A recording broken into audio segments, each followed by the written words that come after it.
I can.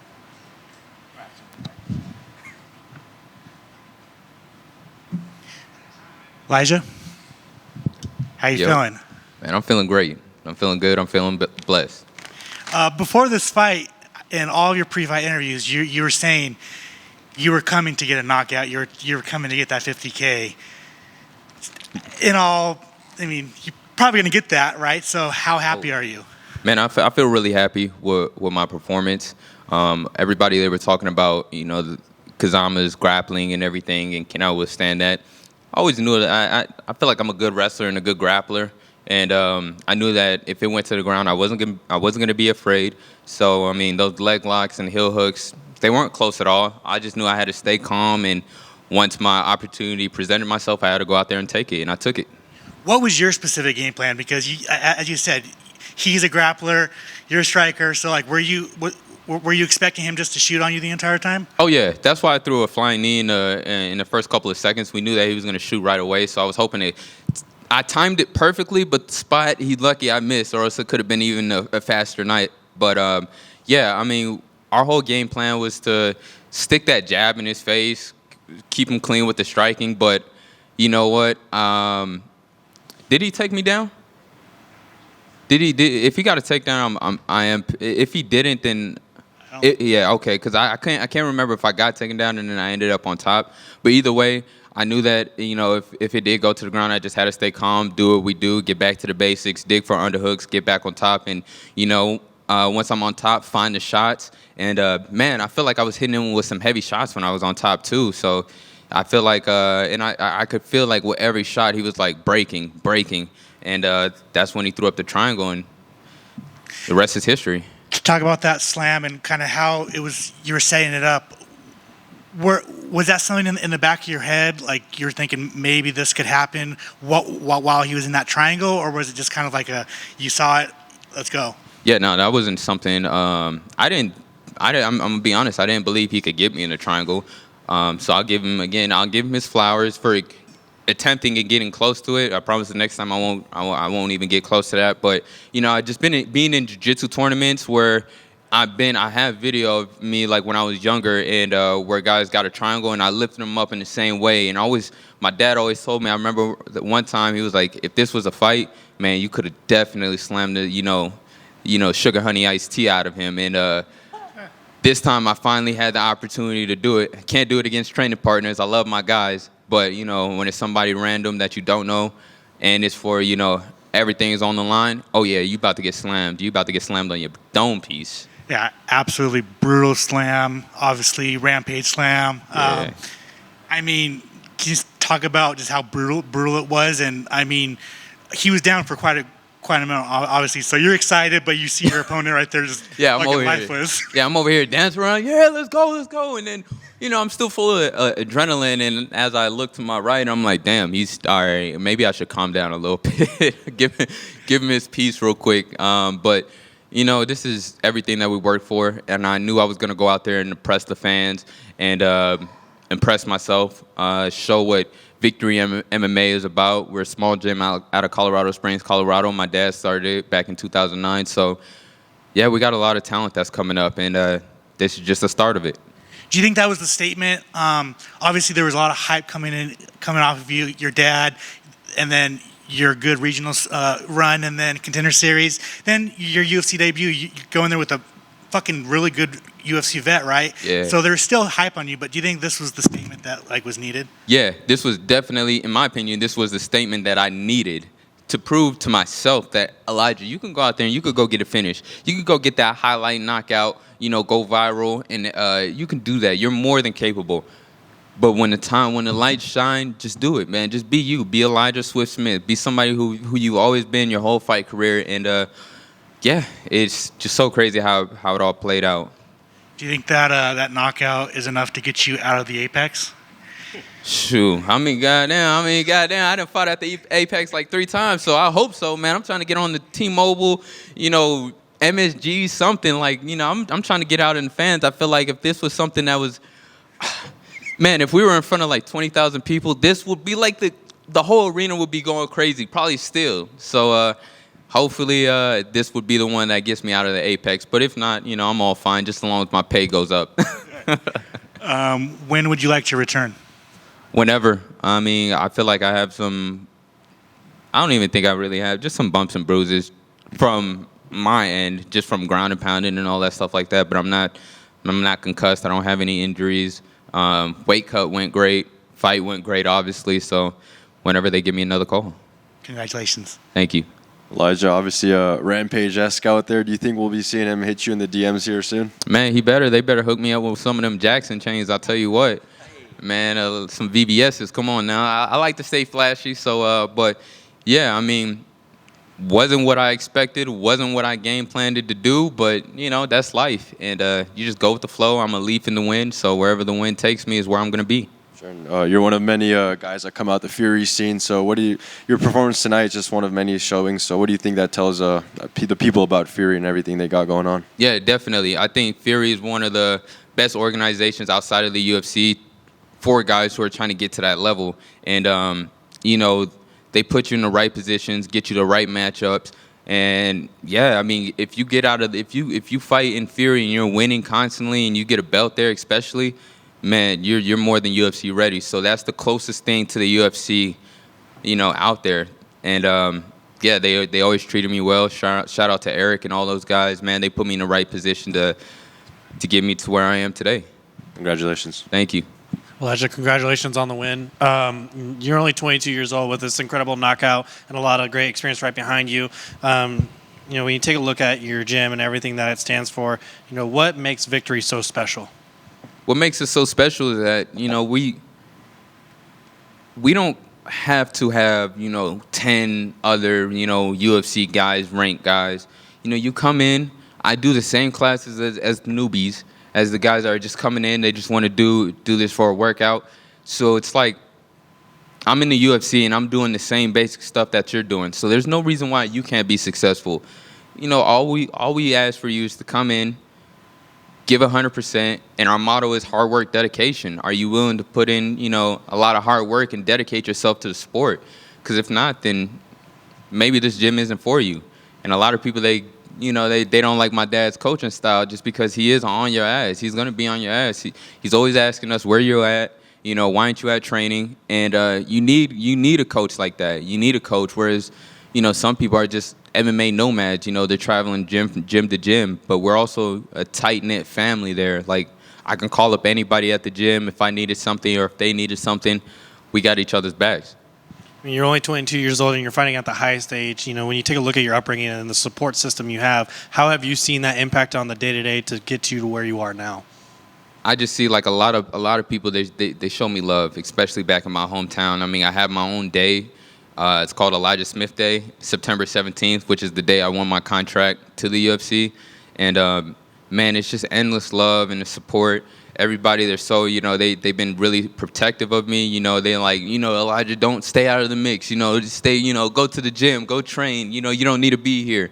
And yeah, it's just like, I don't know, it's just overwhelming love that I get from everybody back at home. So I just want to keep being a good inspiration, a good role model, and especially not just to my friends and family and fans, but also to my daughter, Naomi. She's now a first grader. She started school the other day, so fortunately Daddy wasn't able to be there. But I promise when I get back, I got something big for you.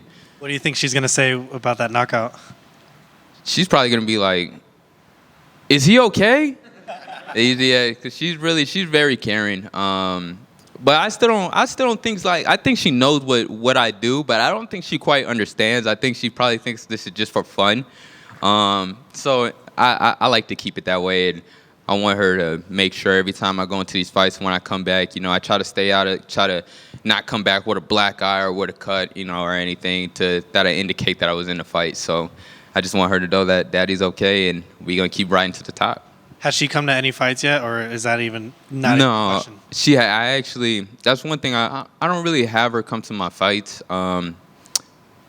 I wish she could have been able to come to this one, but she started school. I think this one would have been a really good one. But I don't know. It's just something about the atmosphere. I want the kids to be at home and not have to worry about this, or whether daddy's gonna get hurt or something like that. I'd rather not put that stress until she gets older and starts really understanding. I want her to just be a kid and be like any other 6-year-old. And outside of the octagon, on social media, we see a lot of, your fight stuff, but YouTube, there's been a lot more content in terms of, day-to-days and day in the lives and vlogs and stuff like that. Yeah. Is there anything you're working up soon? Man, actually this time was we didn't do anything too much. I really wanted to focus on getting this win and getting a finish. So I just kind of cut all the the behind the scenes out this time. But if you're a fan of me and you know me, go ahead, search my name up in all musical platforms, Shakur the Bag. Go stream my music. I'm about to go ahead, drop another song out. I promise this ain't no Tyron Woodley, okay? I'm shooting shots.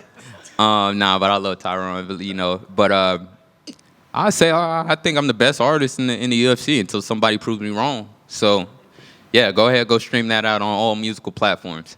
There you go. Congrats on the win. Thank you. Tyron catching strays. I know you're like, man, what the hell? Somewhere off to the side, his ears are buzzing. Yeah. Well, just one on that. Who would you say are some big musical influences? Oh man, Drake. That's number one. Drake, Kanye. Anything older than that? You got to go way back. Yeah, I mean, I like Biggie. When it comes to lyrics, obviously Tupac, is my middle name, Shakur. That's where you get Shakur the Bag.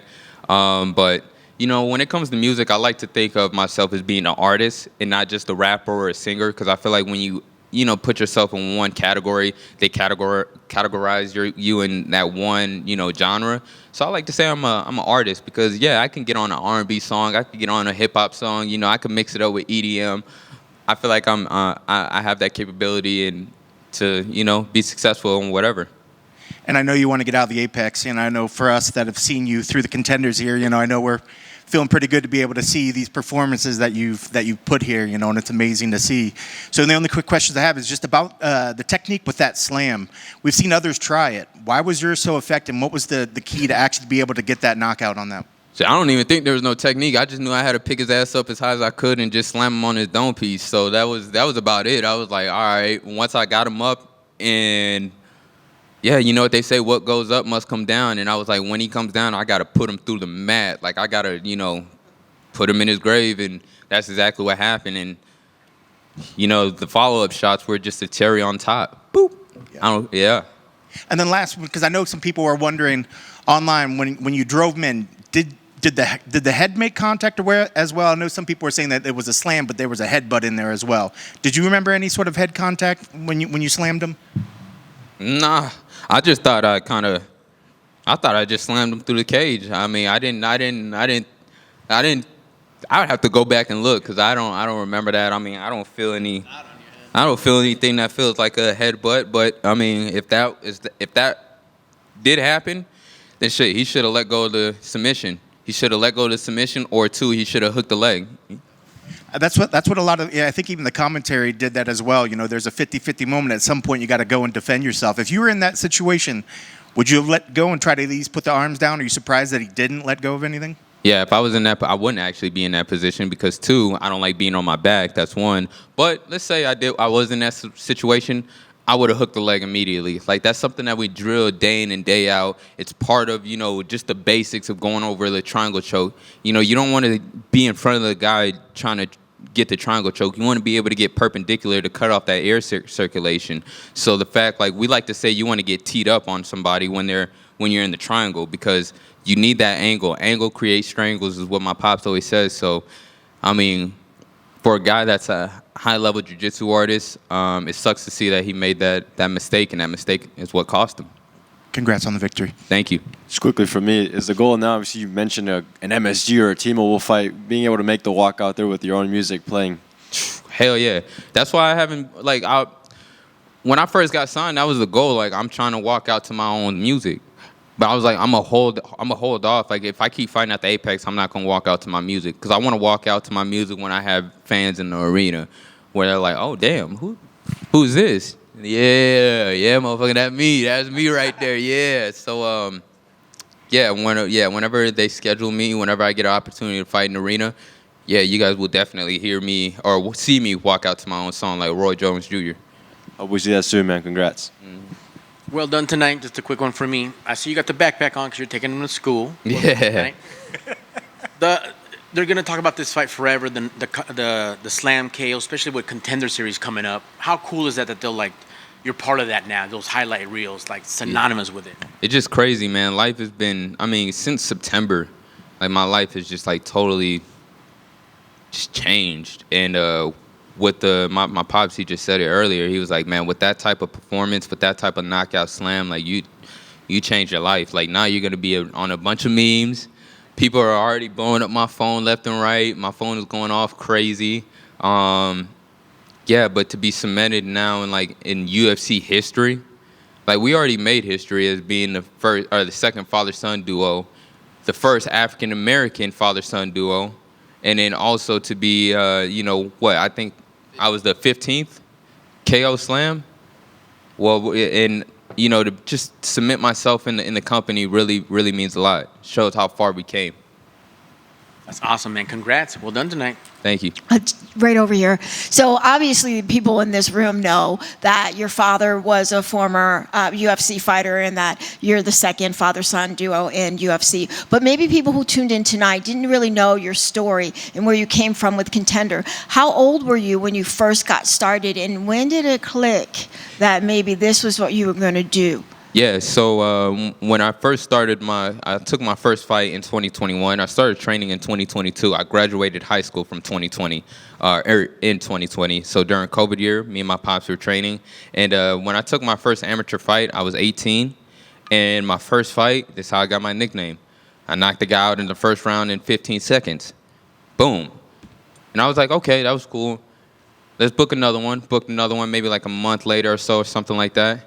And everybody's telling me, you got to knock him out even faster than that. And I was like, shit, I don't know. I went out there and knocked that guy out in 7 seconds. And from that point on, I was like, let's go, man. This isn't something that I planned for. Everybody always talked about it when I was growing up. They always asked me, are you going to be a fighter like your dad? And I would always tell them no. But, life has a funny way of, humbling you and bringing you towards something that's meant for you. And this was meant for me. You brought your gloves back to your team and had them try them on now after this win, and you talk about wanting to motivate people. What do you do? What do you bring back to the gym this time, and what are you trying to motivate them to do? I bring them back just experience, and I always bring back my gloves. Or what I like to do is I don't wear a lot of the gear, so I like to give some of the bags out to the younger kids, or even the older folks. Like give them some hats, like, hey, like this is fight worn stuff. Like this is some stuff that like people are auctioning for.